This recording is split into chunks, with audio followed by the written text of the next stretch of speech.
All right, well, welcome everyone to a night of alchemy, a night of transformative ideas, innovation, here in this beautiful location, the Perth Museum, under the iconic blue whale. Something that was always an icon of my childhood, and I'm sure that many of you would resonate with that too.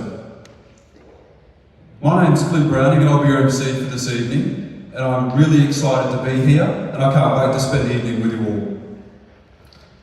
But firstly, I'd like to acknowledge the traditional custodians of the land we're meeting on today, this evening. Now tonight's all about innovation. It's about transformation, adaptation, thinking differently. And I think we can take some inspiration this evening from our traditional ancestors, who were environmental thinkers, who lived in different parts of the continent for 65,000 years. They witnessed an ice age, the disappearance of the megafauna, the drying of the continent and the rising of the seas. Let's take some inspiration from their environmental thinking as we open our mind to the amazing possibilities here tonight. Also, storytelling is so important and valued to our traditional ancestors. And that's what we're here tonight, to hear stories.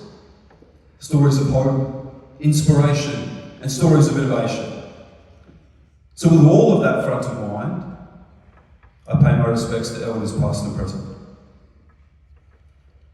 Now, some housekeeping rules quickly. Make sure your phones are on silent and take any phone calls out the door there. I thank you for that. The toilets are located straight out the passage you came in and to the right. And if there's an emergency, then we head out the doors at the back, the glass doors there. They'll open up and we can make our way out that way and down the stairs.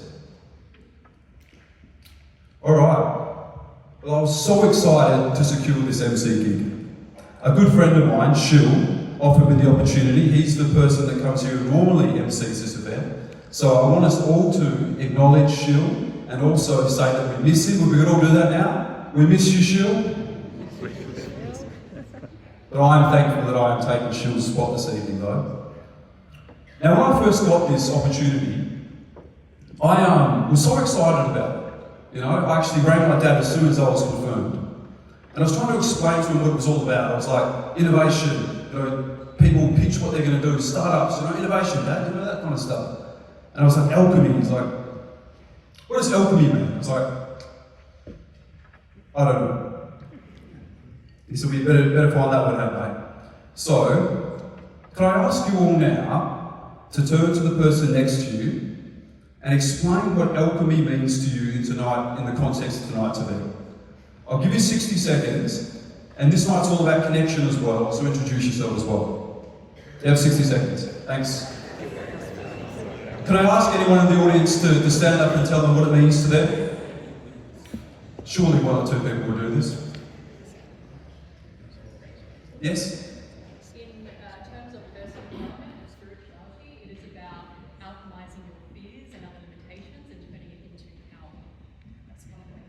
Wow, that was incredible. Thank you for sharing that.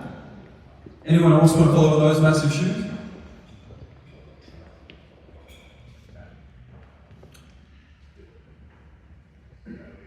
I'll do that. You want to?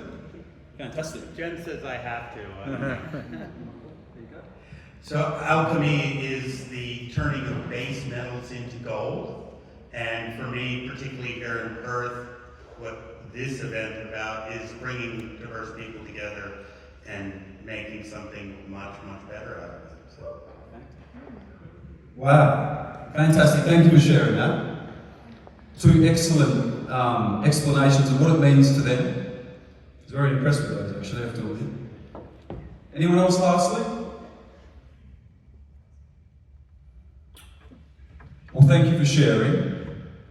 I guess what it means to me is taking the intangible and turning it into the tangible, into reality. Taking the hidden ideas of innovation and revealing them here this evening. Now when I think about that, I can't help but think of myself back in 2017. So back in 2017 I was working for the WA Police Force. And I had innovation at the very front of mind. The very, very front of mind. My challenge was, how do I communicate key messages in simplistic and cost-effective ways for school leavers and anti-graffiti vandalism. Now my answer to that was low-budget social media videos. Now, can I remind all your incredible minds in the audience, and the speakers, and the panel, this was 7 years ago, it was government, and it was WA Police Force. So it was actually quite groundbreaking at the time. I used staff as actors, I was involved in the productions, the script. It cost next to nothing. I even starred in one of the videos myself, because my prac student who was meant to star in the video called in sick that day, just so I could get it all done quickly and get it out to the community. How committed, how passionate, how groundbreaking, how transformational, what a great transformative idea it was. This was the result.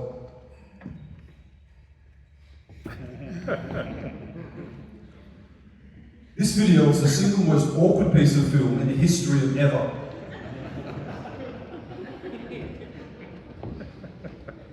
History of ever. Ever.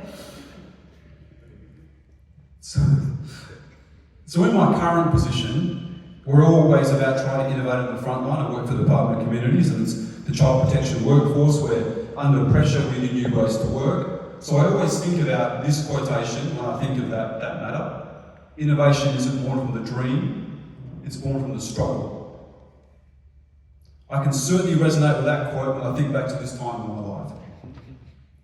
But I can rest you, all the audience assured that the pictures this evening will be 150 times better than my idea back in 2017. But regardless of how incredible ideas are, how transformative they are, how innovative they are, how great they are, it takes a lot of courage to step up on stage and pitch ideas. And I think that we can all resonate with that at some point in our lives. So, I want everyone here to think, the audience and the speakers themselves included, just think that we're all just people here. We're all people. No matter what position we hold, no matter where we sit within our organisations or what influence we have, we're all people, and we want to see the very best pictures. We want our speakers to be as relaxed as possible. I want to read out a quick passage from this book. I was gifted this book by a mentor when I was working with the police, and I think there's a passage in here that sums that up really, really well. It resonates with it perfectly. So I'll just read it out. It's only short. For context, this occurs when the former FBI director goes to meet the president of the White House for the first time. This was my first meeting with the leader of the free world. As I sat there, I couldn't get over how brightly lit the place was. There was a ring of lights in the recessed ceiling that lit the place like the noonday sun. Now I didn't have to speak at this meeting unless called upon, so I let my eyes sweep over the faces that were familiar from TV. The President, Vice President Dick Cheney, FBI Director Bob Mueller, National Security Advisor Condoleezza Rice, and Secretary of Homeland Security Tom Ridge. In that moment, something hit me. It's just us. I always thought that in this place there'd be somebody better, but it's just this group of people, including me, trying to figure stuff out. I didn't mean that as an insult to any of the participants who were talented people, but we were just people, ordinary people in extraordinary roles in challenging times. I'm not sure what I'd expected, but I met the top of the pyramid and it was just us, which was both comforting and a bit frightening. Suddenly Bob Dylan was in my head singing, "What looks large from a distance, close up, ain't never that big." I think that captures it perfectly, that we're all people in the audience, it's a safe environment, and we all want our speakers to do the very best they can. So, without further ado, I'd like to welcome to the stage our keynote speaker for this evening. Just going to get the bio. So, with a lot of experience in the tech world and with an impressive career that includes senior roles with Amazon, Jan and his co-founders have grown their hydrogen startup into a globally recognised company with over 400 employees across 4 continents. His inspirational keynote speech will transform the way you approach your business. I'd like to welcome to the stage Jan Haak.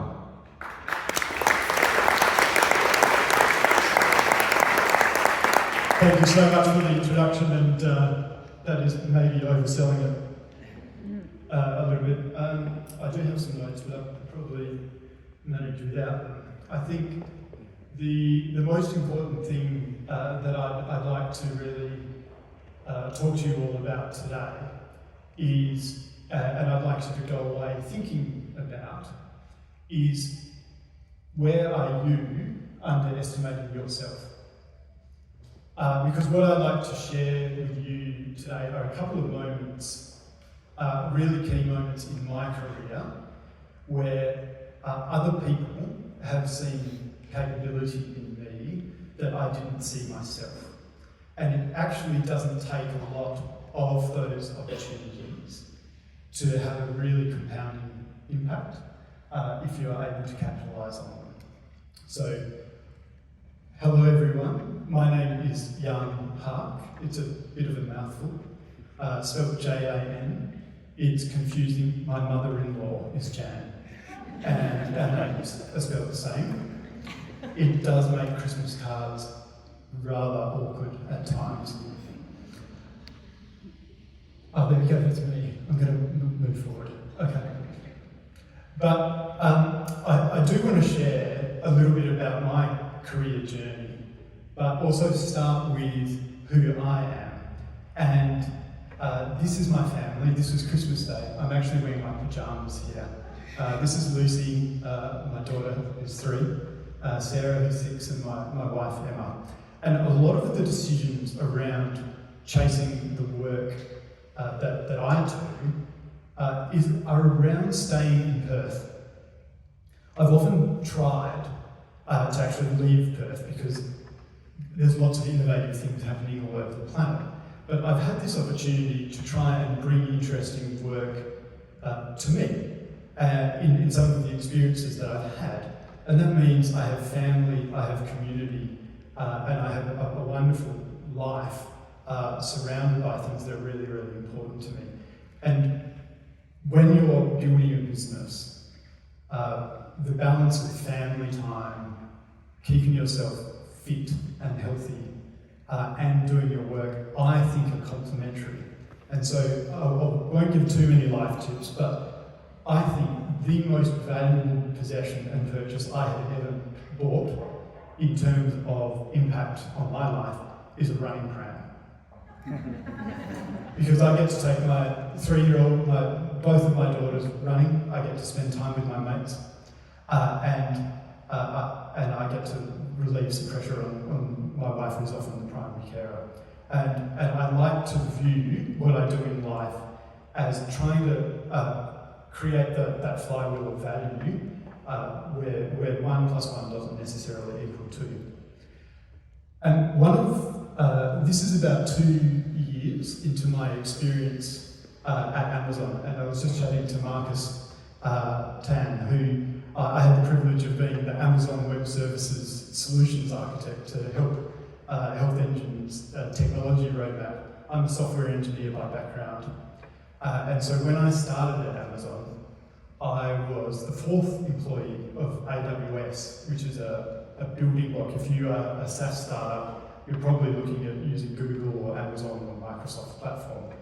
And I got to have that startup experience in a very well-funded environment in Perth. And the only reason I ended up at Amazon, and I remember seeing another person there who was this phenomenal presenter. And I remember saying to a mutual friend of that person, wow, it would be awesome if I, to have that job.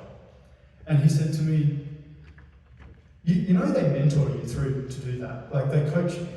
He didn't start at Amazon being an excellent presenter. He found his way into it. And that moment was oh shit, okay, I'm going to apply. Fantastic. I'll give it a go. And on my first day at Amazon, I shadowed my boss, and I got asked by a customer if I was an intern. because I was nervous and I was almost 10 years younger than I am now, and I had a baby face, and I was, you know, it was really like quite a low moment to go, oh, are you the work experience kid? I'm like, come on, I've got 15 years software development experience, come on. But 2 years later, I found myself in a packed crowd delivering a really, like, one of the best, from a data perspective, one of the best presentations on AI and the intersection of heavy industry on record for that conference. And I suddenly felt like I could do anything. And it was this wonderful moment for me in my career where I really sort of felt like I had made it. At the same time, you know, there are other bits that I probably hadn't learned the hard way just yet.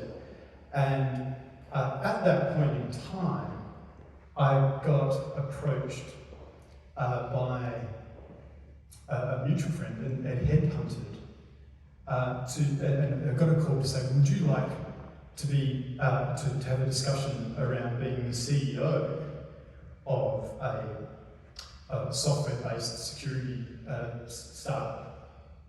And I actually laughed it off. I was about to have my first child, and I was like, oh, someone wants some like free work, you know, someone to like go and sit in their garage, and I'll go and have the conversation.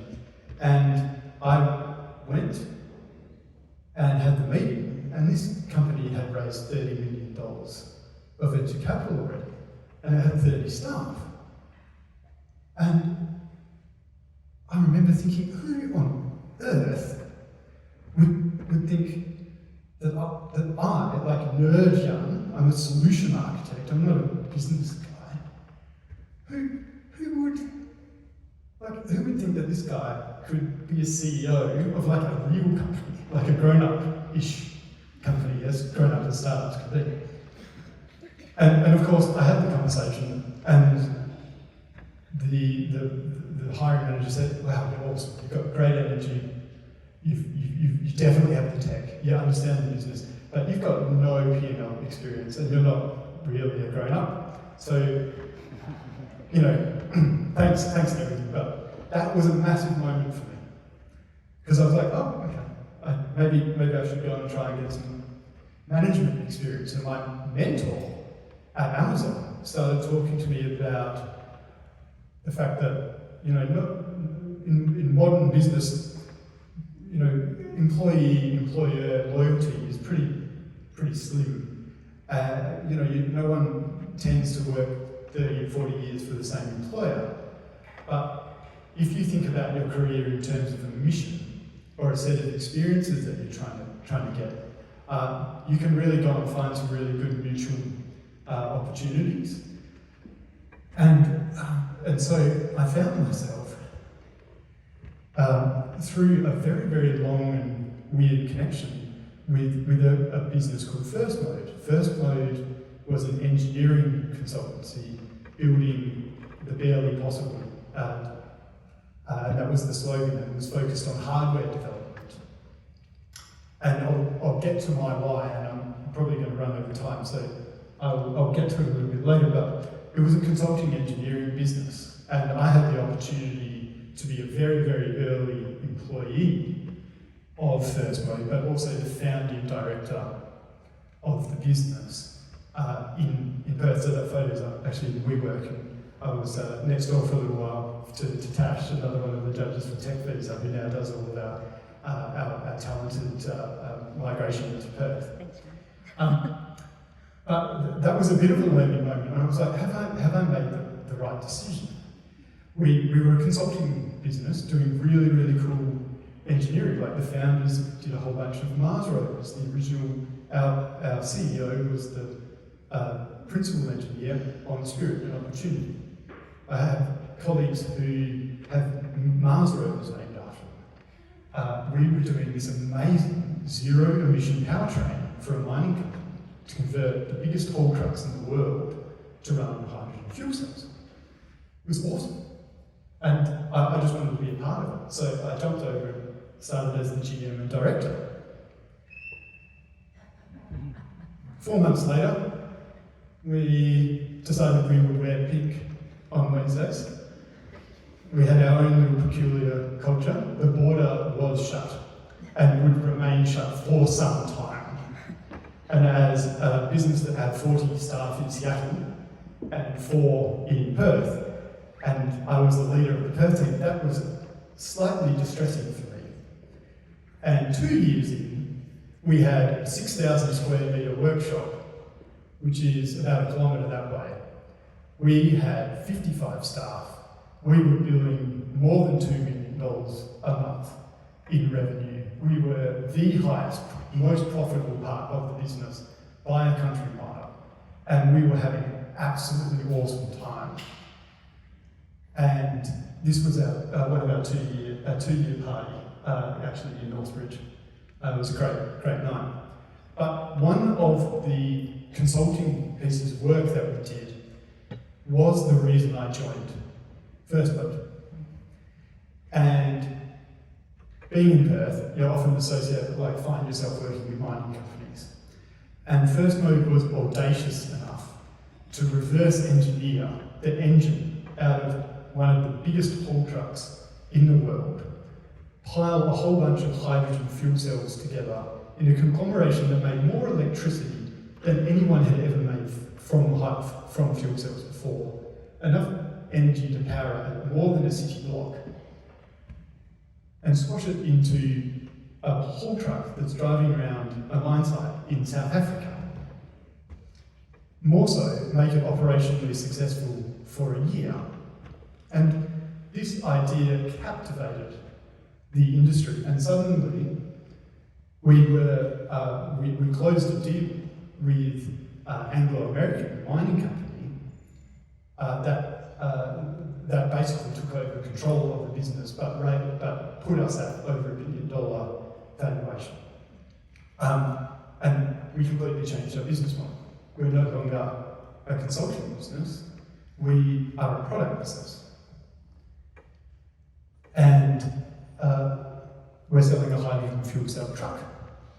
The problem that we found last year was that actually not a lot of mines have enough hydrogen anywhere near them to run a hydrogen fuel cell truck. So we then found ourselves as a business with a hydrogen fuel cell truck as a product, but actually not enough hydrogen to run. And my job had moved from general manager to being the vice president of business development, and I am fully accountable for the entire business's revenue. So we changed the business model, and now we have actually changed our product mix to one that our customers can actually buy.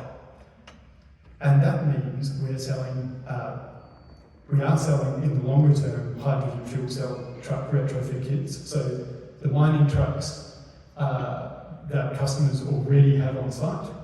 A lot of folks don't know this, but they're already electric drive. They already have electric motors, so we're really just putting powertrain systems in that supply electricity in a different way. And we are selling those to mining companies all around the world.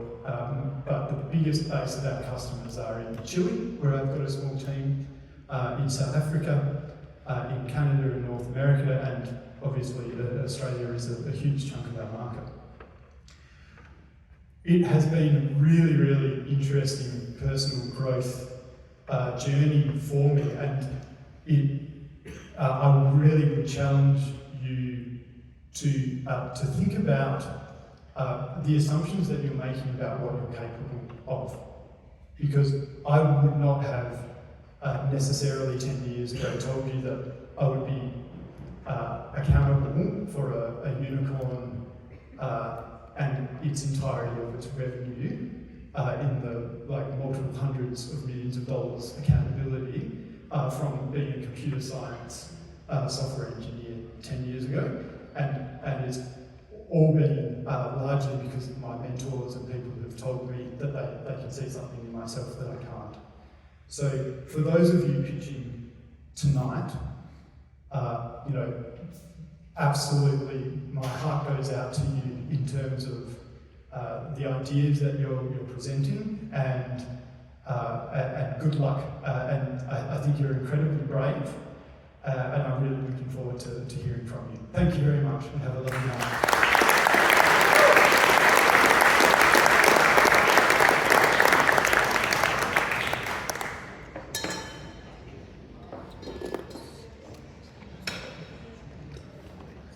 All right, thank you for that. Thanks for that inspirational speech. It really set the scene for this evening. I especially like the commencement part about family and having the building blocks around what has made you successful. And leaping into things, stepping into discomfort is so important to challenge ourselves, to grow. And that's what our speakers are doing here tonight, so that's great. Also, I can resonate with the baby pram thing. I've got a nearly 2-year-old, except he won't stay in the pram anymore, so I've gone from being able to work really quickly to walking very, very slowly. But that's all good. He's growing, he's learning as well. So, okay, so let's get into the evening now. So I want to introduce the panel now. Okay, so we've got our panel sitting at the front here, and I'm just going to read out a little bit about them. So first up, we have Matt Vattel over here on my left. Just got to access this, Matt. Just give me a moment. So Matt Vattel is the co-founder and CEO of Bircham, Australia's leading crowdsourced funding platform dedicated to helping businesses harness the power of their communities to fuel growth and innovation. So welcome Matt.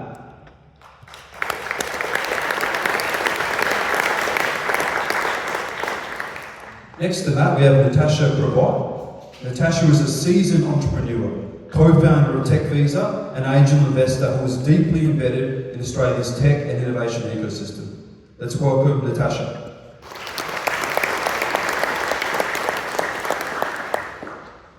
And our last panel member is Dr. Marcus Tan. Marcus is an experienced startup founder, CEO and company director with over 25 years of clinical and commercial experience.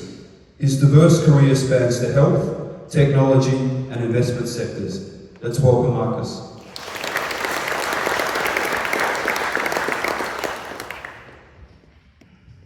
Okay, so the format for this evening is we'll have 5 startups pitch their innovative ideas to the audience.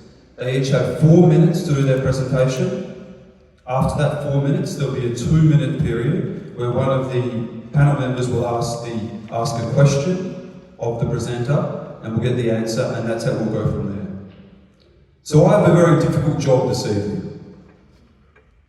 And it's not standing up here and accepting accountability and displaying vulnerability for my shocking social media video I did back in 2017. It's actually being someone that is really strict on the times tonight. Okay, so I request your acceptance, everyone here, that I need to play that role, and I'll try and do it as sensitively as I can. But speakers, I will be keeping a time, so if you do hear from me, we need to wrap it up to give everyone the right amount of time to present for this evening. Okay? Cool. So let's get into it. Just going to grab my notes.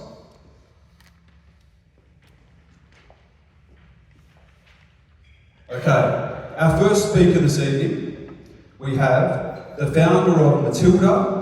We have Joanna and Kevin. So Matilda exists to improve the lives of the 190 million people around the world living with endometriosis. Using technology, they want to change the way holistic care is delivered. Let's welcome them to the stage.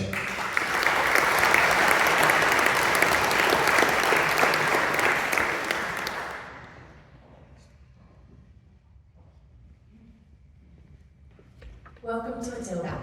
My name is Jo, and I'm one of the co-founders and a pelvic health physiotherapist by background. And my colleague is Dr. Kevin Wernley, who is a persistent pain physiotherapist and researcher. I'm going to start tonight a little bit different. I want you to imagine the worst pain you have ever experienced. Maybe it's kidney stones, maybe it's back pain, maybe it's childbirth. And I want you to think about if you experience that pain every month, maybe every week, maybe every day.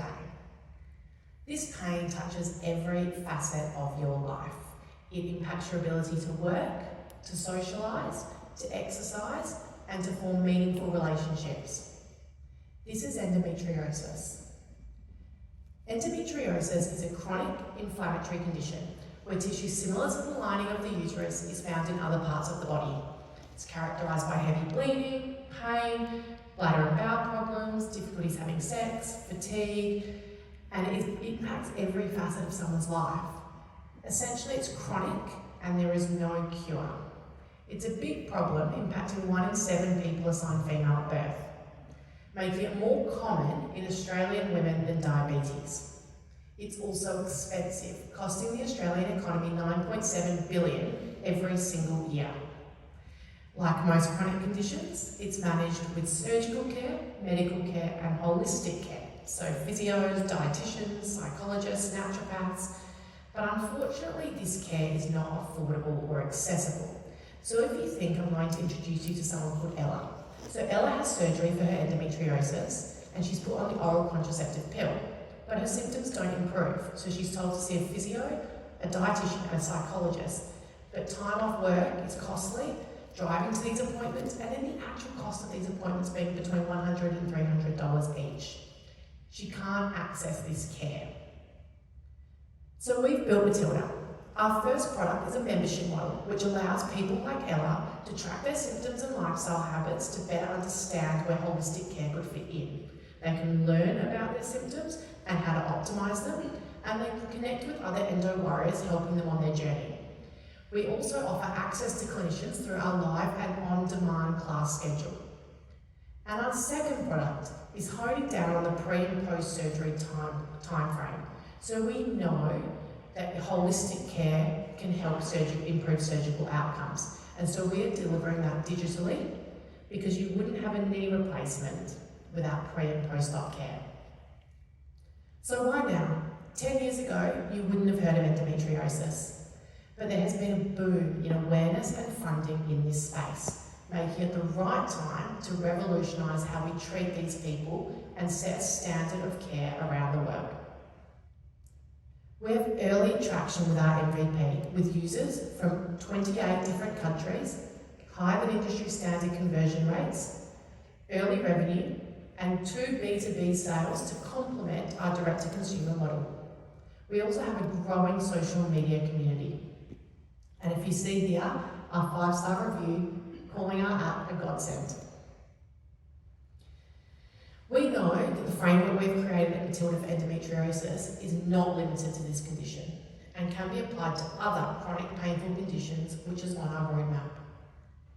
We are a founding team of 2 clinicians with subject matter expertise in the women's health and chronic pain fields, making us the right team to solve this problem. We are supported by a world-class clinical advisory group and a lived experience co-design panel. So join us to help the 190 million people with endometriosis around the world and the girls that aren't yet diagnosed to close our over 65% already subscribed round. Thank you.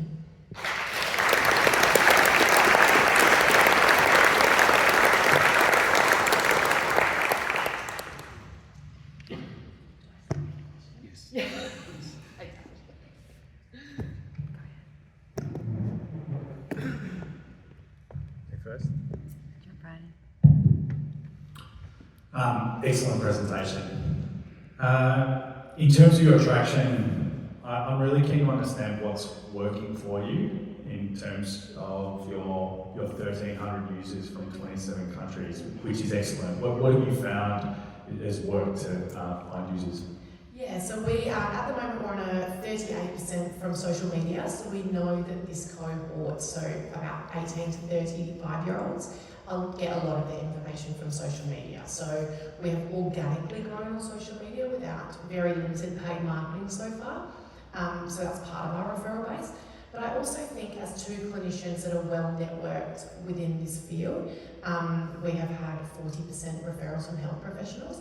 And that is not limited to health professionals that Kev and I have known, which has been really exciting. So we've had referral to a referral a couple of weeks ago from a GP in England, which is really exciting. And I think my suspicion around that is that as clinicians, it comes with credibility and trust.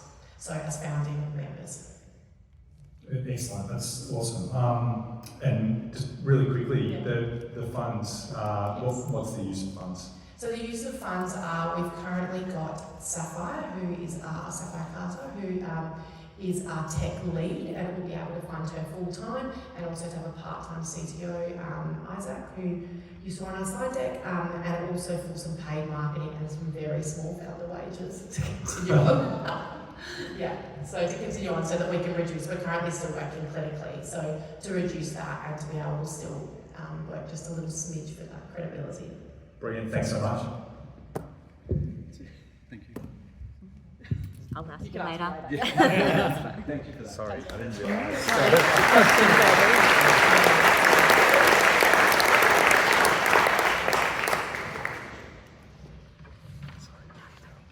Thank you for that. So now we have our second speaker this evening. So the founder of Smarter Control, we have Josh Williams. So Smarter Control offers customised, cost-effective automation and control systems for smart cities and agriculture. They have provided ISO 9001 certified in-house design services since 1988. We welcome Josh to the stage.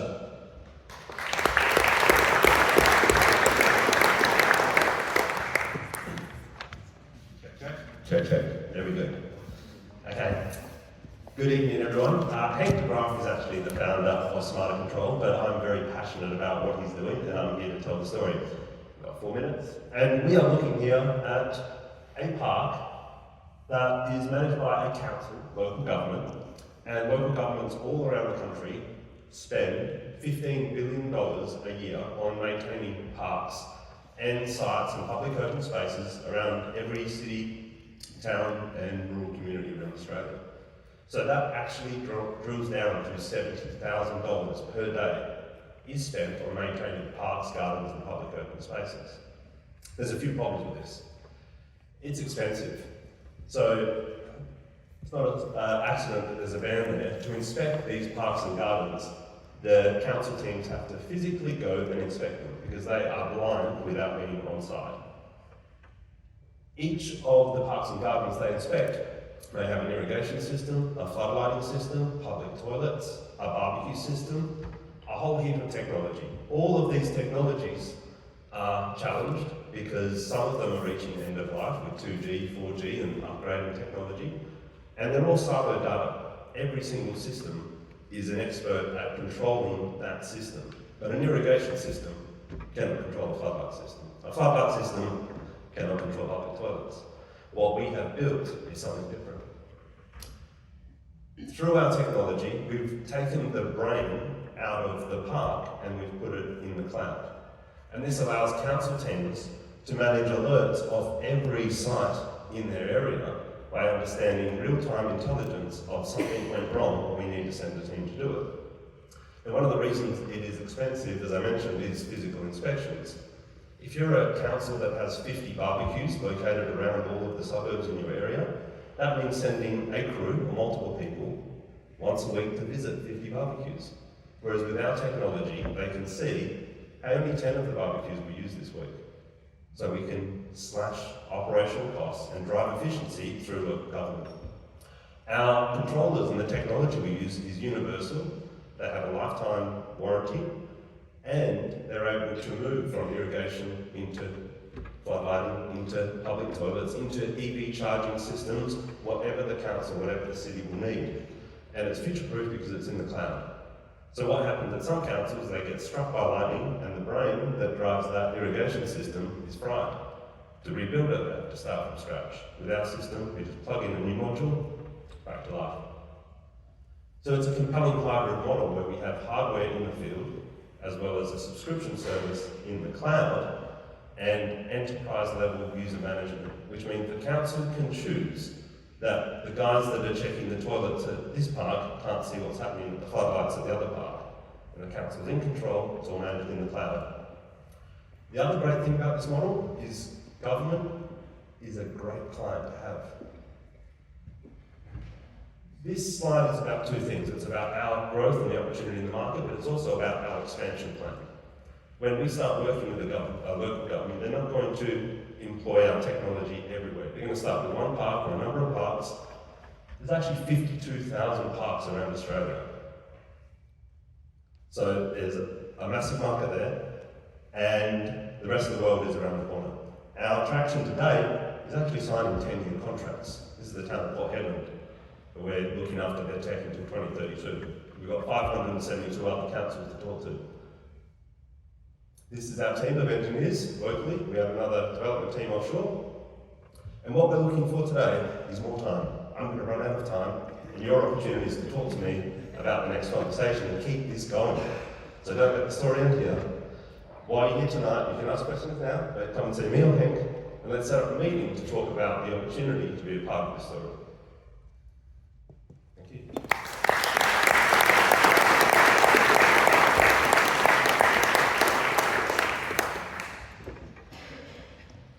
Well done. I know it's pretty scary to get up there and speak about it, but you were absolutely awesome. I love that you started with that hard-hitting stat as well, just captivating the audience straight in.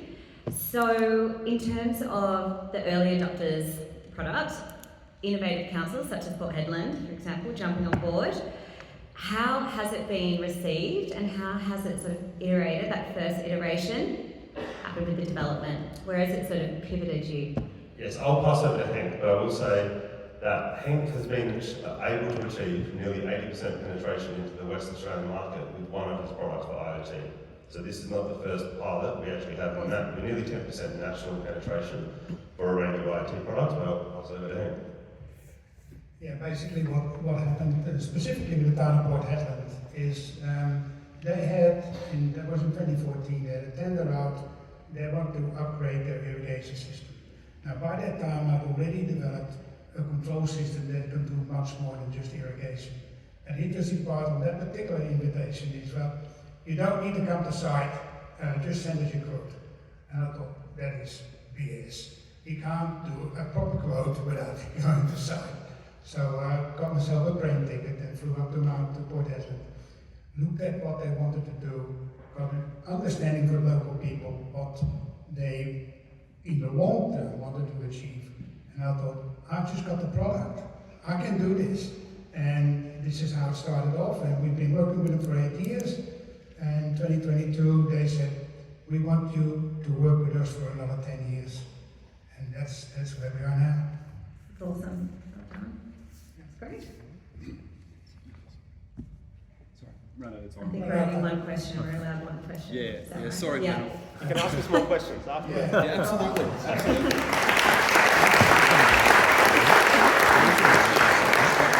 Smart control. Thank you for that. Having to embrace my own philosophy here, stepping into discomfort, trying to pull people up in time is a very difficult thing to do. I certainly don't want to do it, but just trying to keep things to schedule. So now we've got our third speaker, our third presenter for this evening. So the founder of Health and Spice, we've got Neetha Lakshman. So Health and Spice provides high protein, allergy-free, additive-free, nutritious based tiger nut milk using innovative scientific technology alongside other value-add products. Welcome to the stage.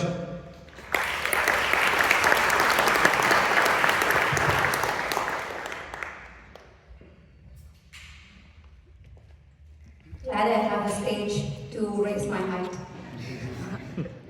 Did you know that almost 50% of Australians have some kind of chronic illness? Well, I was very much a part of these stats, but only until I discovered the healing power of food. I felt so empowered by my own healing journey that I started helping others around me with meal prep and concepts. A pivotal moment in my life was when a work colleague I helped reversed his autoimmune condition vitiligo and his melanin pigmentation came back.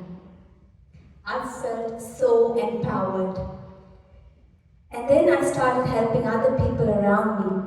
The biggest challenge I found when helping others is that we are surrounded by a plethora of ultra-processed foods that is keeping us stuck. I decided to become a maverick and started pursuing nutrition studies at Curtin while undergoing chef training at TAFE, leaving behind a successful engineering career that I built over 20 years. Health and Spice was born with a vision to create a vibrant, happy, healthy community using the power of nutrition. Now that's a journey of 1,000 miles, but each journey begins with one step. And my first step is a plant-based milk. Why plant milk?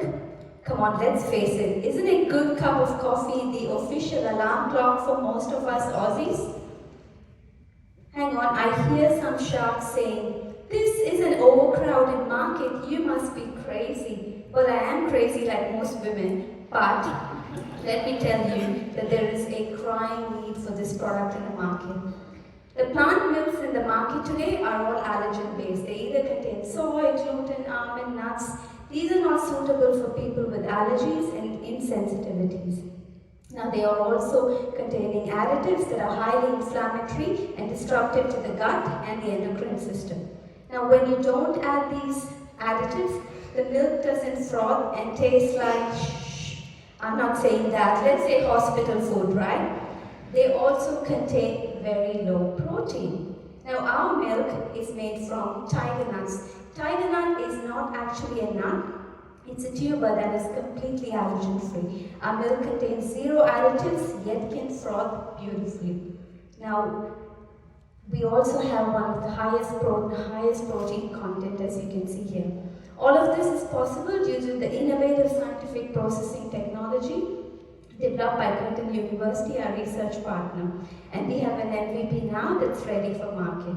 Now the market I'm talking about is mums and dads with children with allergies and people with celiac disease for whom even changing a brand of salt comes at a higher risk.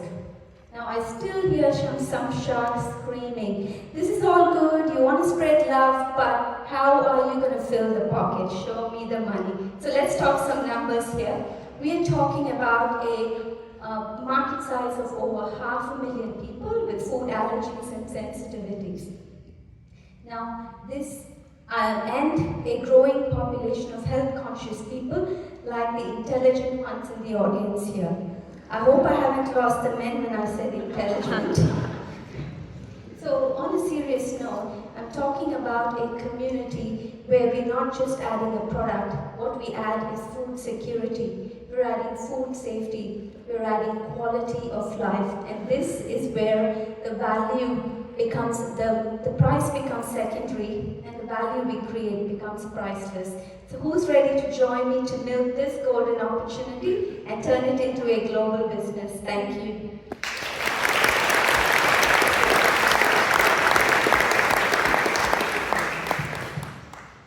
Neetha, nice work.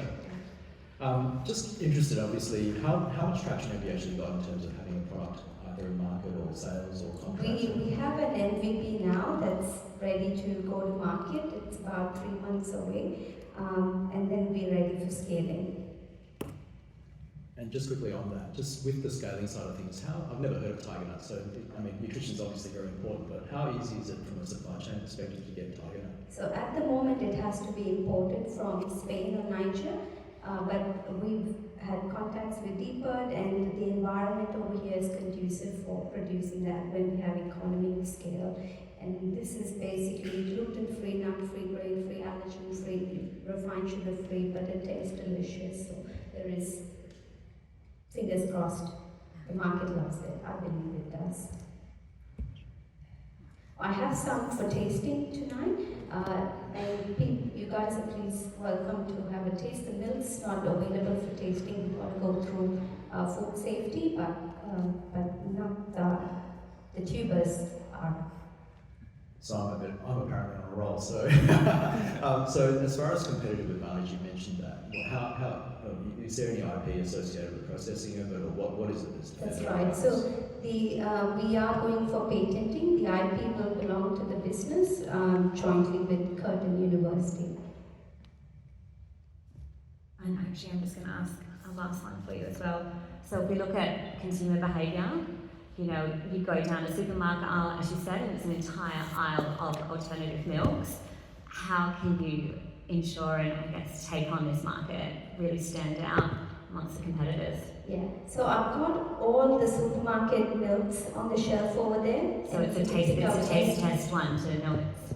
I think the important one is every one of them, because plant milks are different from animal milks. Animal milks can froth because of the structure, but plant milks are not stable. So every one of them has got seed oils. You've got other additives which is required for frothing. So our milk has only one ingredient, and that's tiger. There's no numbers, there's no any other additives.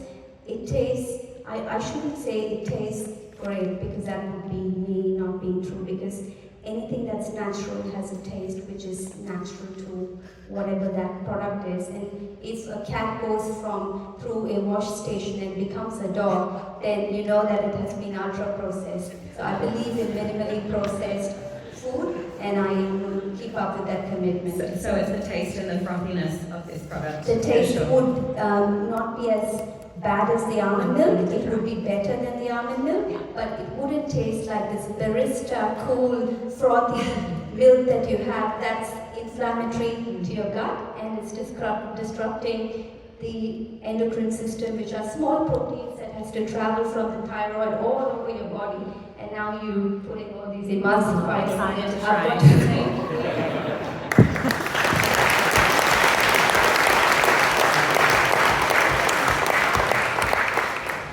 Right, thank you for that. Okay, now we've got our fourth presenter for this evening. So we've got Smart Dealer Poker. So we've got Philip Pereira presenting on this one. So Smart Dealer Poker is a multi-platform app that enhances live poker by replacing the deck of cards and chips, streamlining gameplay without needing for a dealer. Welcome Philip to the stage.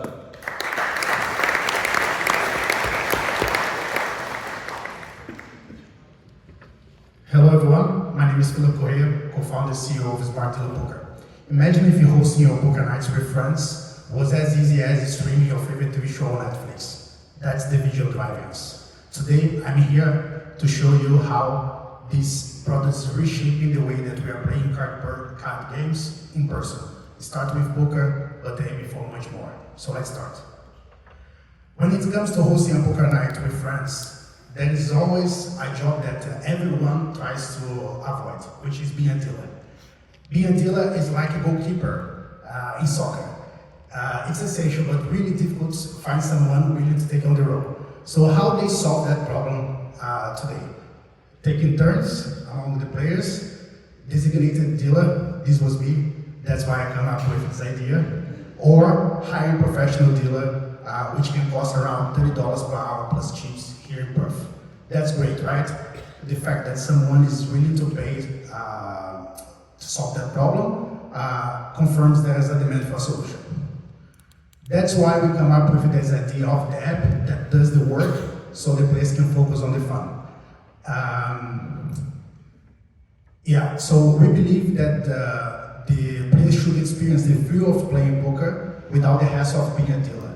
This app also unlocks a whole new world in terms of analytics and management that was never before due to the lack of data collection on that space. Okay, so that's cool, but how is the market size? How big is the market size that we're trying to go? There are over 100 million players engaged with poker at some form. But contrary to what many people might think, the vast majority of those players are not playing on real money poker sites. So where else they're playing, right? We truly believe that home games poker are the true blue ocean out there. Why? Because this space remains untouched by technology. It often relies on deck of cards, poker chips, pen and paper. What are the business model? As we prioritize social experience over gambling, we are not interested in real money exchange among the players, right? So our business model offers three options. The free one, which you can host any table for up to 2 players free of charge. The pass that the users can create unlimited games for the next 24 hours when they get together, they pay a small fee. And a subscription for the players to add premium features on the account. So this will be the model not involving gambling. The team. There's a seasoned professional poker player, which is me, a former engineer manager from the leading US poker sites, and a passionate gamer. So we are much more than poker lovers, right? So we are technical founders, we are skilled coders, which can turn into our passion into innovative products to redefine poker and card games. So our ask here is just to showcase to you that we are better tests now. So if you love poker nights or you know someone, we need your help. Go check our app, download, give us feedback, and let's simplify your home poker games together. Thank you.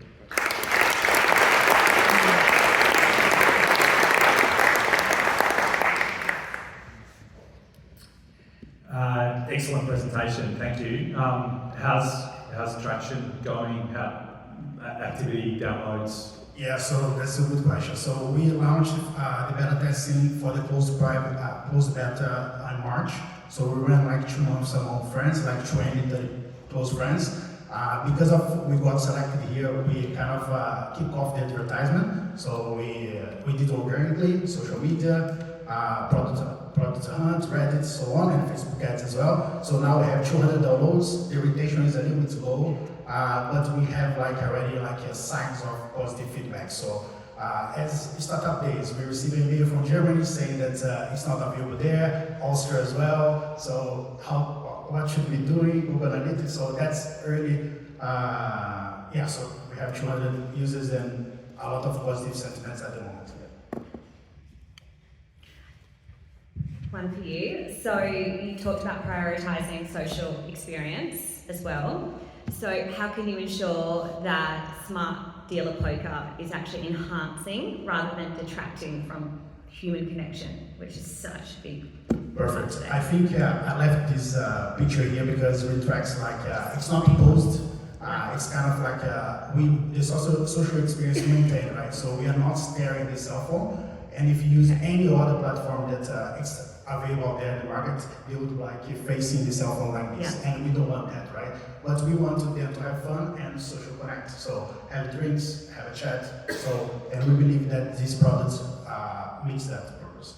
Yeah, great presentation. Good. Thanks very much.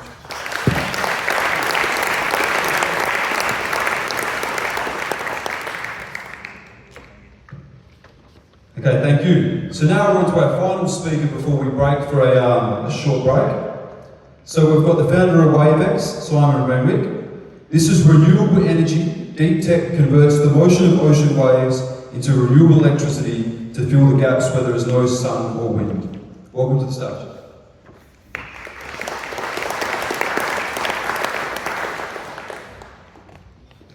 I thought I'd start off. Did anyone arrive tonight by electric car? Any hands? Okay, we need more. Does anyone know someone who's got an electric car? Okay, does anyone know anyone who's retrofitted a hydrogen fuel cell to a whole pack? That's one. The thing about all those things is they rely on the fact that the electricity is coming from a green source, including the hydrogen fuel packs. And that's effectively how we're going to get to fix climate change. It's the underlying principle that we don't forget about it, but we're not quite there yet. We're at about 30 to 40% in Western Australia, and we need to keep growing the penetration of renewables. And that's where WaveX comes in. We're solving wave energy, which is the last untapped global resource where we can produce vast amounts of renewable energy and start getting closer to that 100% green electricity.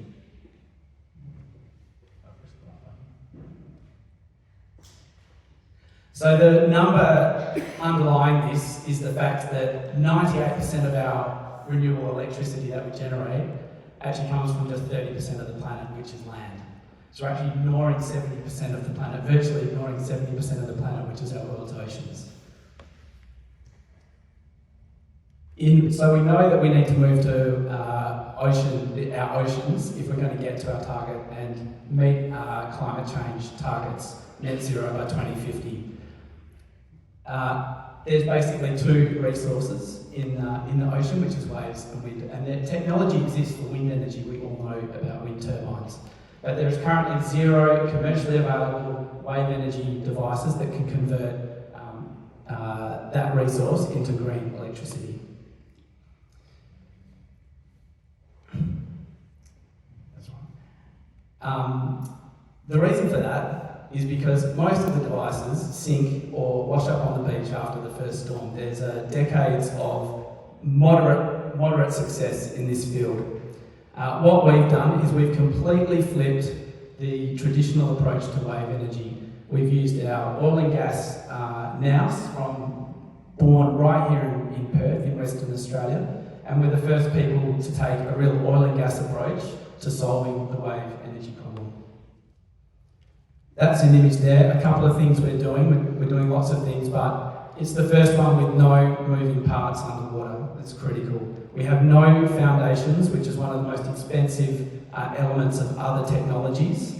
And probably the most important thing is we're actually grabbing as much technology out of the oil and gas industry and applying it to our device, so that we've actually got the lowest risk device that's ever been produced.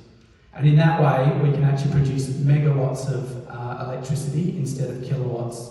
If you can imagine, it's a floating device. It has 2 components, and each component is about 1,000 tonnes. And if you can imagine those 2 bodies moving relative to each other, then in that way you can generate huge amounts of green electricity. And that's what we're doing. In terms of traction, I quit my job 18 months ago to pursue this full time. Jumped off the edge and just went for it. We had an amazing 2023 where we raised money, pre-seed raise, which helped us work with UWA through a project supported by Woodside, where we actually produced power from our prototype in the Swan River. It's very difficult to do for most technologies, but not our technology, and that's going to scale into the real world as well. The other thing we did was we got our first government grant, so thanks to people from JETSI who made it in the room. We're a global product. What we say is we're applicable to every ocean on every continent. Okay. Well, thank you all. And I hope you had a good break and met some new people and had a chat about what we're all here for today. Inspiration, hope, innovation, transformation, all of that here in WA, which I've been told has got a really good environment for this to occur. And it's all about supporting the right environment for these connections to flourish, so we can deliver the very best things for the community and for Australia and Western Australia. So, let's get back into it now. So, the same format, 4 minutes to pitch, then 2 minutes for questioning by the panel. So I welcome up my next speaker. So the founder of Tempo, we have Nicola Cuthbert. Now, Tempo was a B2B, two-sided marketplace connecting self-employed healthcare professionals with real healthcare providers via a real-time web app. Let's welcome Nicola to the stage.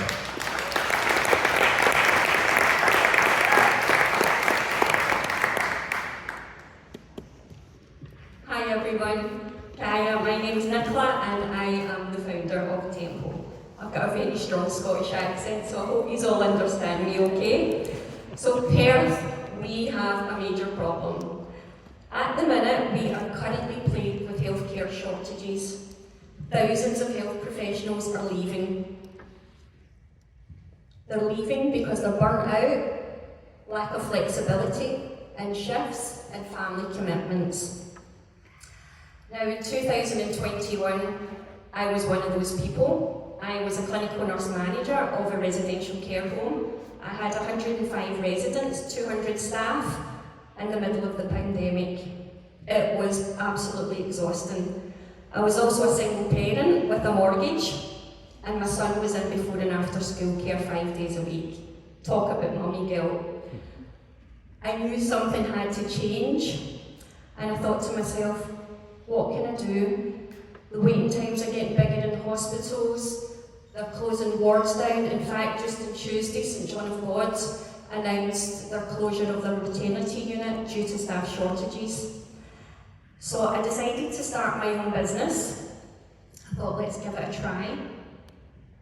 And I started a company called Still Me. This was a solo venture, purely for myself, And I thought, if I can broker out my nursing services to home care providers, I might manage to pay my mortgage and pick my son up from school.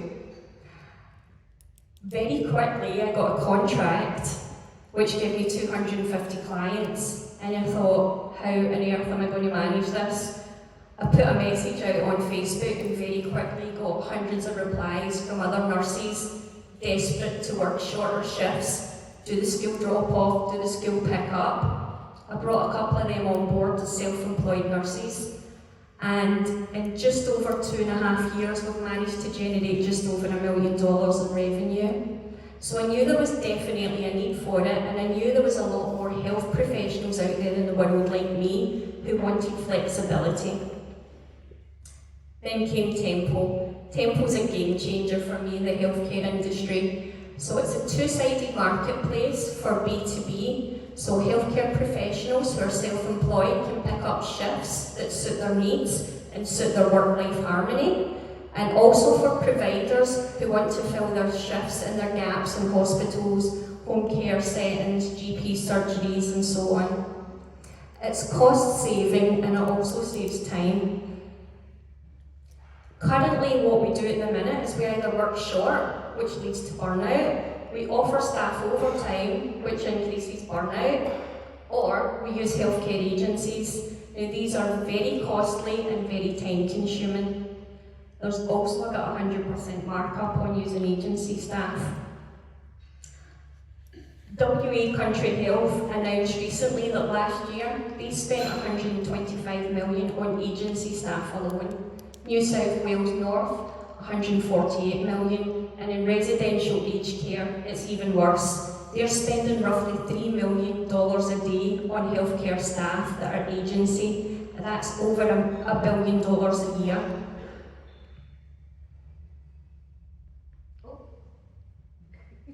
So what am I here for tonight? I'm here to let you know that my MPV is ready. We're just about to start trials. What I'm looking for is connections in the healthcare industry, so healthcare providers, healthcare professionals, to have a chat to see how we can talk about changing the narrative of the future of healthcare.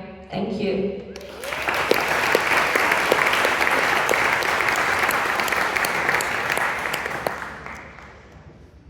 You were wonderful up there. You instantly created, well, I felt it, empathy with the entire audience, and just even in that vulnerability as well, just revealing sort of your family story too. So I know that you're sort of at that MVP point. Yeah. Have you had any traction in terms of a market segment so far? And if so, which segment, and how have you used it to your advantage? Due to my connections here in Perth, I've been a clinical nurse now here for, been a clinical nurse for 18 years, so I do have some good connections in the home care and the residential space. So I'm in talks at the minute with some providers who are willing to try the app. I've got 10 professionals, that's nurses, physios, OTs, dietitians and speech pathologists on the app who are ready to try it, so we're just about to start. Yeah, lots of good traction so far. We were recently in Melbourne, spoke to some hospitals there who were keen, and we're off to London next month as well to speak to the NHS. Yeah, some exciting things on the horizon. Yeah. I think it's an amazing idea. As an operator of a marketplace myself, I know that they're incredibly difficult businesses to run, and we decided the market to focus on, and it seems like you've got both sides covered for an early pilot, so I wish you all success in rolling that out. In terms of competition, because with marketplaces, achieving scale, accruing those network effects, all of those things are what you should be aspiring to. But are there others in the market that are thinking about this as well? There is some similar. There's one called Mabel, but that's a B2C, so that's business to consumer type marketplace, and that's more for support workers, not so much the APRA registered professionals. Did meet someone recently who was doing the same sort of service in New Zealand. They actually started off in construction, but pivoted during COVID to providing care, and they seem to be going well. They're mostly support workers and nurses. We are looking nurses, physios, OTs, dietitians, doctors, any APRA registered, speech pathologists, social workers and dietitians as well, so the whole market. Yeah, excellent. And yeah, like hearing of closures of facilities for staff shortages is just terrible. So, you know, thank you for highlighting that in your pitch. I think it's critical. Thanks. Thank you very much.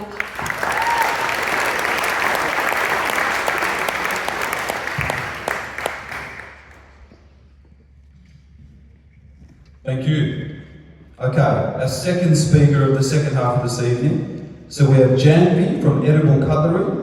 So Edible Cutlery provides sustainable, alternative, single-use cutlery. Their cutlery is 100% plant-based and edible, eliminating waste and avoiding food toxicity and splinter issues of bamboo and paper utensils. Let's welcome Janvi to the stage.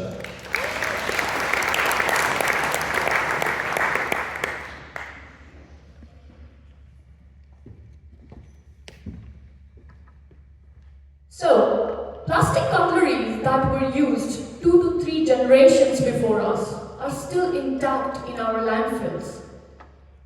Plastics were banned because we know how harmful they were to the environment.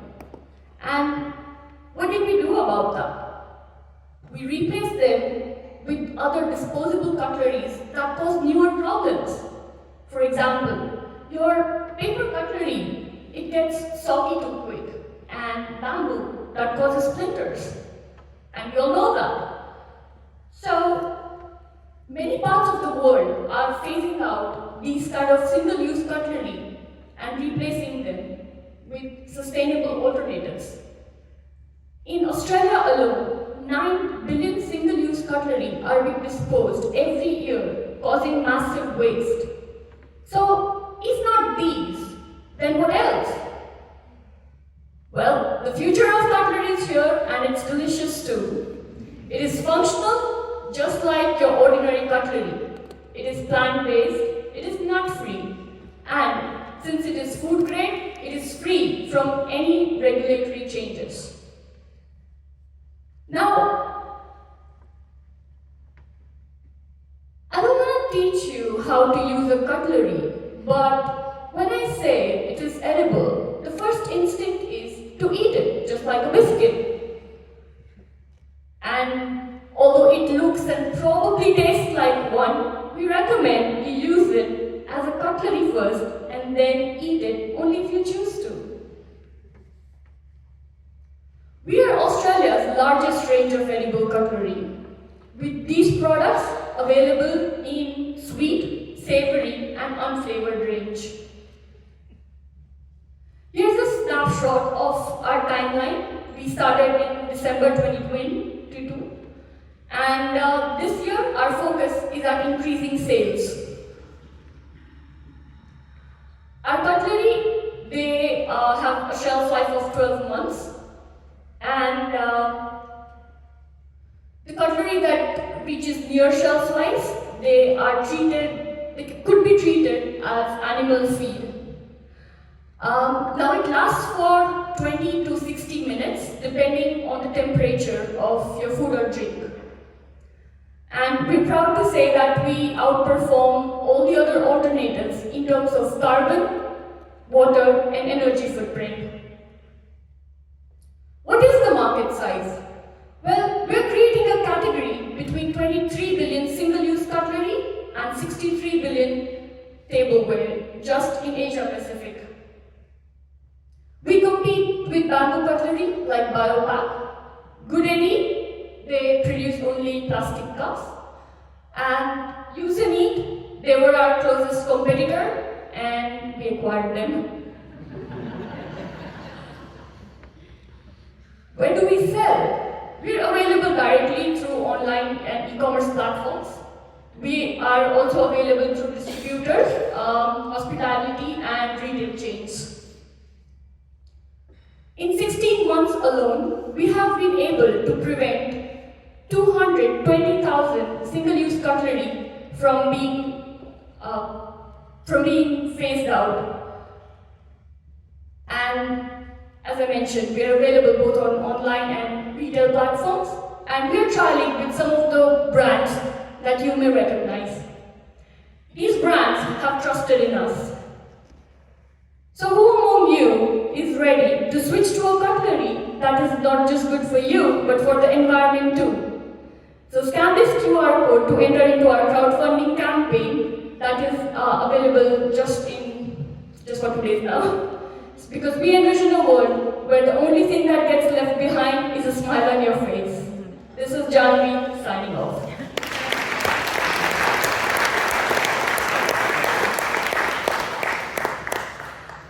Hey Jamie, well done. Thank you. Good job. I've probably got to declare an interest given that you guys are part of the FOSSO program that I'm currently mentoring, but Matt probably has to declare an interest too, but in any case, well done. I guess the question I have for you is how easily, how protectable is this, how defendable is this as far as a concept? Defensible as a concept? Yeah. I mean, it's sustainable, so as long as it goes, we're fine. But talking about that, we have spent 1 year in R&D behind this product, making it durable not just in hot and cold liquids, but also it's not too hard when you eat. So for someone to come into the market that we are already existing in Australia, there is quite a bit of barrier to entry. And what are you doing to actually scale? So you've got some great brands there, but what are the other things you're doing? As I mentioned, that 1 year we had spent in trialing the products, and since 3 months we have started to increase sales. So we're almost just into the phase. So this is some of the things that we're right now doing it and aiming for this year and further. I need to declare an interest. Congratulations on the performance of your crowdfunding campaign, which is happening on another platform, not virtual. As I say to everyone, next time. Next time, definitely. We have that in mind. So, my question though is in relation to production, because I do have some awareness of the challenges of producing these products at scale. So maybe if you can tell me a little bit about that, particularly the cups. Particular cups? Yeah, how you produce them and the scalability of that production. Yeah, so we have a facility in Western Australia itself, and we have been producing cups. So we haven't rolled them out, it's very new in the phase, but we already have spoons, straws, everything being rolled out. So in terms of scalability, yes, we could go just as equivalent as our spoon and straws. Amazing, well done. Thank you.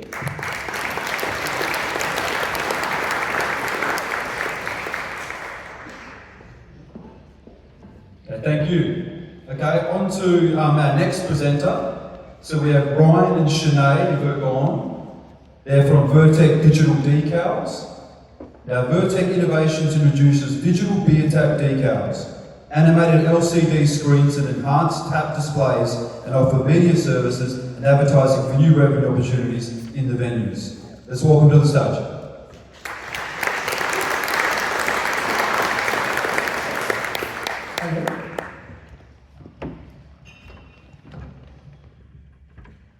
Hello, I'm Sinead and this is Ryan, and we are the co-founders of Vertec Digital Decals. Now, over 1,000 years ago, the very first pub was established. 237 years ago, the very first beer tap was invented. And since then, nothing has changed, until now. The problem that we found is when you walk into a bar, it is static. There is no uniformity. The bar always looks chaotic across the taps. There's no ability to change the content. There's no space to educate patrons, and there's no opportunity to reduce wastage. The solution is Vertec Digital Decals. Video can't be loaded, worked earlier. That's okay. Imagine a HD animated tap decal that captures your attention. Our decals feature off-site artwork changes and live tap tracking, the ability to educate patrons, to bring brand awareness to products on tap, promote in-house specials, and an eco-friendly solution. This is a new revenue for venues and a new medium for out-of-home advertising. How does it work? Venues can activate the space and update their artwork instantly. Draft beverage brands like Asahi Beverages can tap track and update their decor artwork across the nation. External brands can pay to advertise in this space and the venues share in that revenue. The out-of-home industry of Australia is $1.1 billion. This is enormous. There are over 230,000 venues across Australia, and our goal for mid-next year is to install 80 venues with digital decals.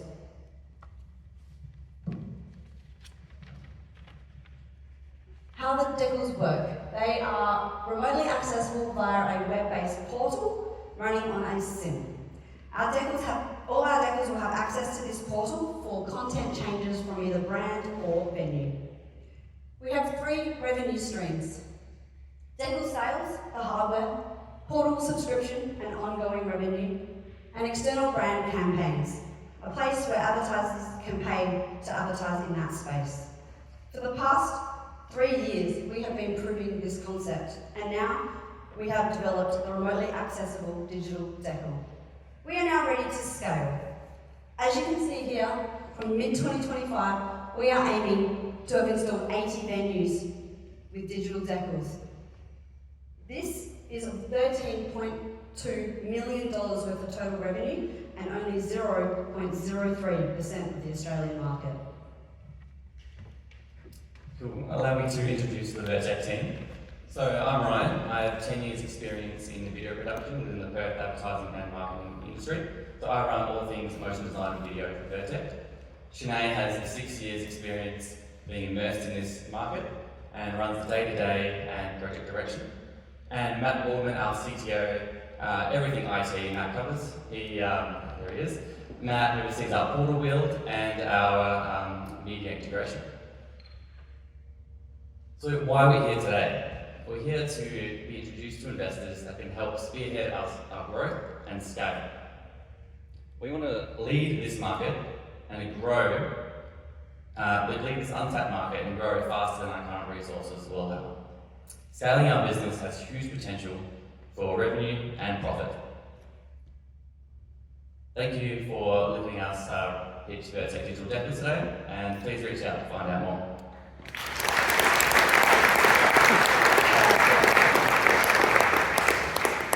Well done, you did so well up there, and such a unique startup. I can't believe I haven't actually seen it before. It's absolutely awesome. However, I'm thinking of you know, the other generation perhaps going back into the pub and they sit down, and so you're up against human preferences, I suppose, sort of what they're used to, that traditional sense. So my question is, what's your plan to shift consumer preferences to shore up the scalability of Vertec? The consumer, like the patron to the venue? Exactly. Yeah. Because do they walk in and they're suddenly seeing those flashing lights on the decals? Like, if you had seen the video that wouldn't play, you would see that the animations are very elegant. They are HD. They're crafted by Ryan himself. They are not a flashy, in your face kind of. Yeah, they are something that's kind of designed and articulated to promote a message. Now, the older generation that may struggle with this space, they can benefit, and they are slowly all getting, you know, phones and things like that. There's QR codes. They can go into retirement villages and learn about retirement and stuff. There's plenty of advertising brands that can use this space depending on who's in the venue, so the demographic, and that's where the advertisers will target their demographic too, and we can allow that through our portal. And just quickly, the feedback loop then as well. Have you had feedback per se, and like how do you plan implementing that as well? Is it just going in and chatting to the staff and going, oh, what do you reckon? Is it on advertisers? Well, there's the 3 prongs. There's patrons. Patrons just get really excited. It's something new to look at. Whether they're learning about the beverage, whether they're learning about the advertiser, whether they're learning about the in-house promotion from the venue or an event that's coming up. So there's a lot for the patron to gain. From the venue perspective, they love to be able to convey that like instantly. If they want to do an event just for this weekend, they can put in a promotion up just for that week or the night before or something like that. And as far as the advertising brands go, they really enjoy being able to target people in a space that's never been done before. So, for instance, gambling, highly restricted, they can pick and choose what they can do in that space. So, on any advertising medium, for that matter, or brand. That's awesome. Thank you. Thank you. Sorry, just a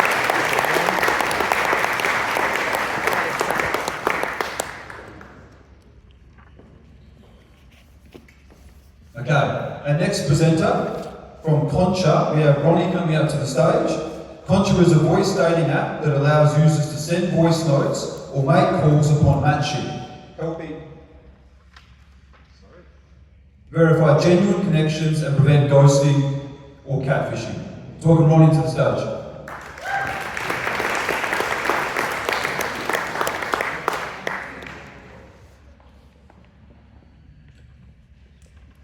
Concha is a dating app that's aimed at enhancing the online dating experience.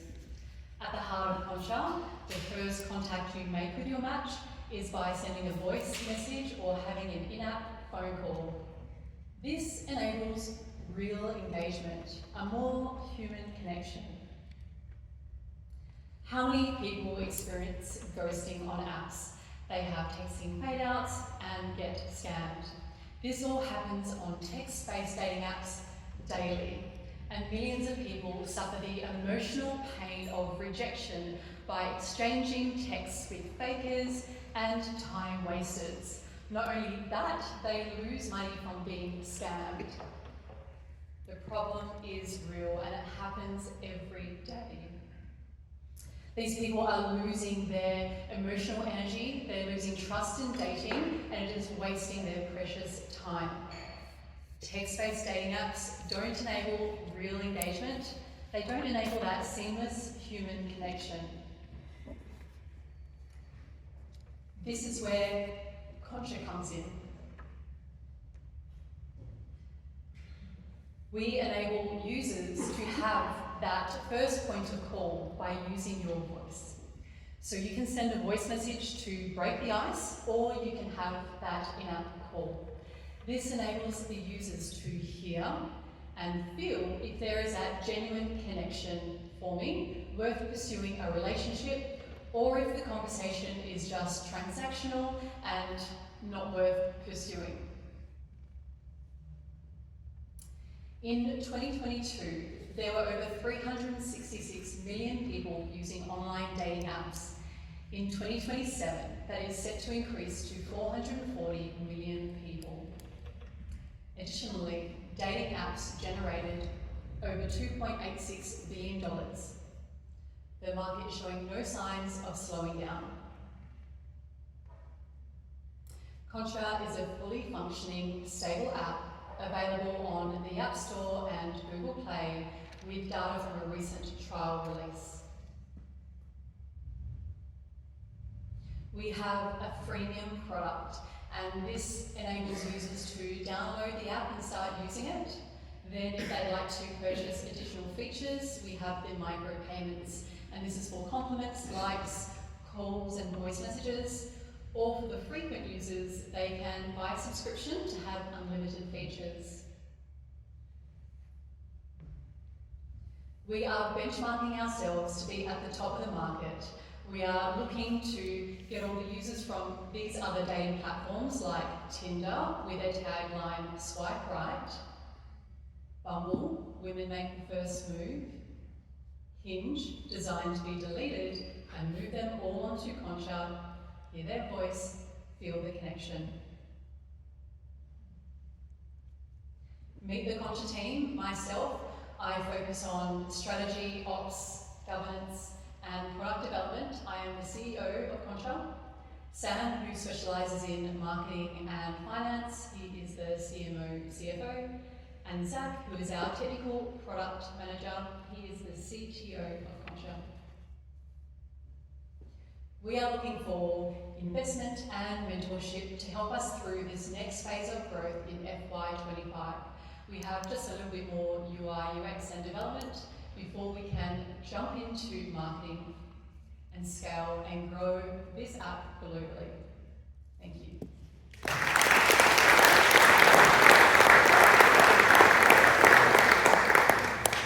Hey Ronnie, Hi, Marcus. cool.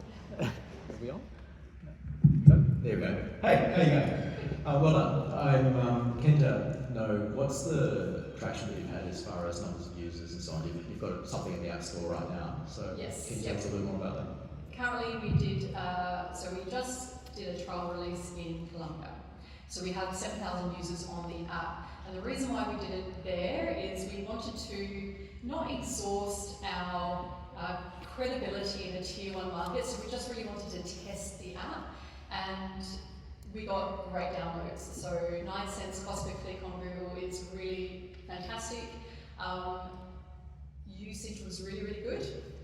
We do have a few things that we've learned from this it's actually empowered us because we know exactly what we need to do now to make it a fully scalable app that is going to be profitable.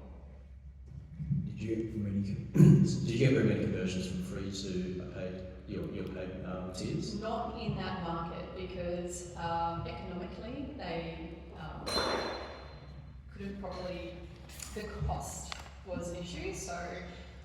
But we did a trial in 2022 in Perth, and we did make $1,000 on that weekend when we were featured in Perth now. So after that time, we found that the app wasn't stable, so we had to rebuild the app. So we have made money from this app. We have had users use the app and send voice messages and have phone calls. So we know that this process works and works really well. Thank you. Thank you.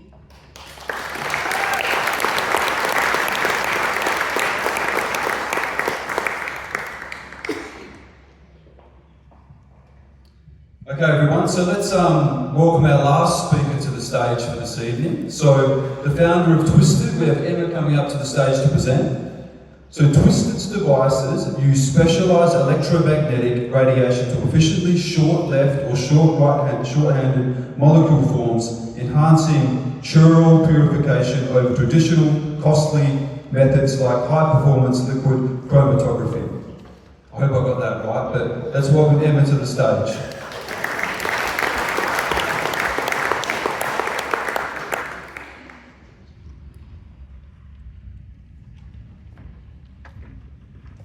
Hi everyone, my name is Emma and I'm going to be presenting a new device we've invented that has the potential to separate mirror image molecules in bulk, enabling a new era of drug discovery.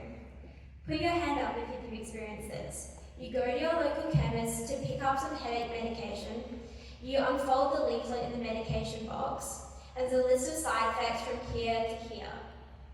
And suddenly that headache of yours gets a little bit worse. Well, actually, for nearly half the drugs being developed, they are produced in 2 forms which are mirror symmetric images of each other, one left-handed and one right-handed. The therapeutic effect you buy a medication for is associated with one of those 2 forms, whereas the other, less desirable form is responsible for all those pesky side effects. A famous example is thalidomide, in which the right-handed version of the chemical suppressed cancer growths, whereas the left-handed version caused birth side effects. Currently, 61% of new molecular formulations approved by the FDA were pure, meaning the undesired handed form was removed from the drug, whereas the desired form remained. You might be thinking, if this undesired form is responsible for so many adverse side effects, why is this number so low?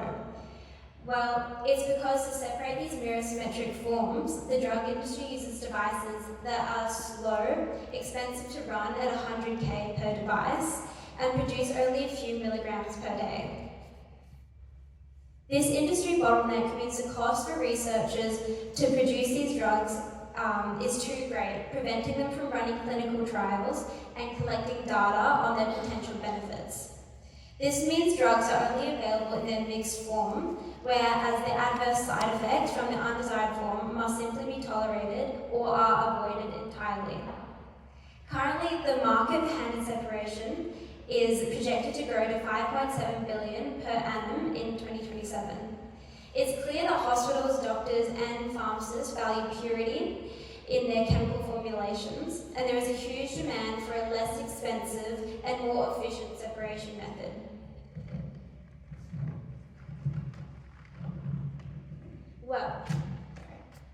What if I told you? Well, what if I told you we have invented a device that can perform this handed separation faster while ensuring higher quality at a much lower cost, at just 10K per device. Due to the twisted nature of our device, a chemical will spin like a propeller through the device if the twist direction matches the handedness of the chemical. This allows us to physically sort substances into their mirror-symmetric forms in bulk. By having a more efficient and affordable means to separate these handed materials, a much higher number of molecular formulations will be able to be produced in pure form, and you can take your headache medication with an easy mind. Our team is made up of 4 physicists from the Quantum Technologies and Dark Matter Research Lab at the University of Western Australia. We originally invented this device in our search for dark matter, and then realized that its ability to generate twisted light in large open volumes allows it to manipulate molecules in bulk. Our team has already demonstrated our device's sensitivity to different handed materials experimentally. When we compare the transmission through our devices for the 2 samples, one sample of left-handed glucose and one with right-handed glucose, we can observe a clear shift in frequency, which we can detect. Now that our device, we've demonstrated that it has sensitivity, we are currently working on a demonstration of our device's separation technique, which we believe we can achieve greater than 60% purity with an efficiency of grams per day.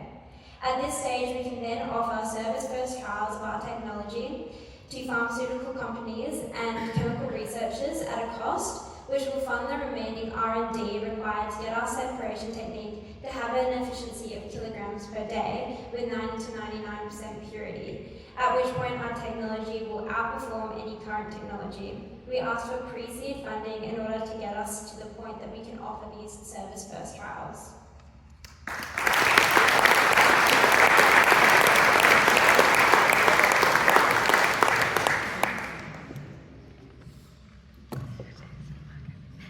Hey, well done. It's fantastic to see something deep tech in this showcase. What have you guys done as far as IP, like protection? What are you guys looking at there? Yeah, so we have a provisional patent at the moment, and we have an agreement with our university regarding IP.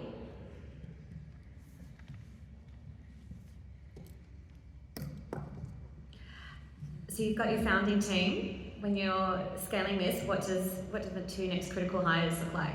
The 2 next sort of critical hires for you to be able to take it to the next level. Yeah, so we're looking to hire someone to do more of the market side of things. So obviously we're physicists. Exactly, you've got that technical side covered. Yeah. On the other side. Yeah, so someone for marketing and I think just mainly marketing. Yeah, great. Awesome. Excellent presentation. It's an area that I don't really have any experience in at all, but the impact of what you're working on, if you succeed, seems like it will be really significant. So congratulations on everything that you've achieved. I just have one comment on your presentation. It was actually really refreshing to see a designed presentation that was unexpected for, I think, the subject matter that you were presenting. So yeah, I really enjoyed it and I learned something, and thanks very much.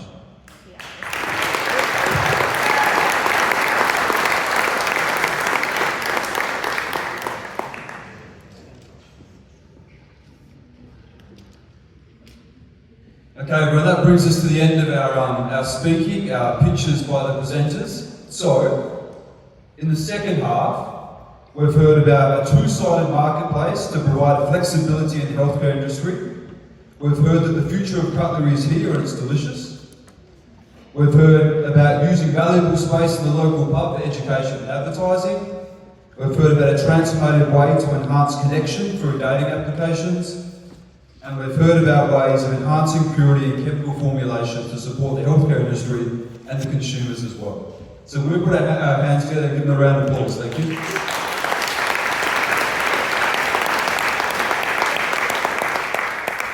Can we also give our panel a bit of a round of applause as well for their questions and prompting speakers?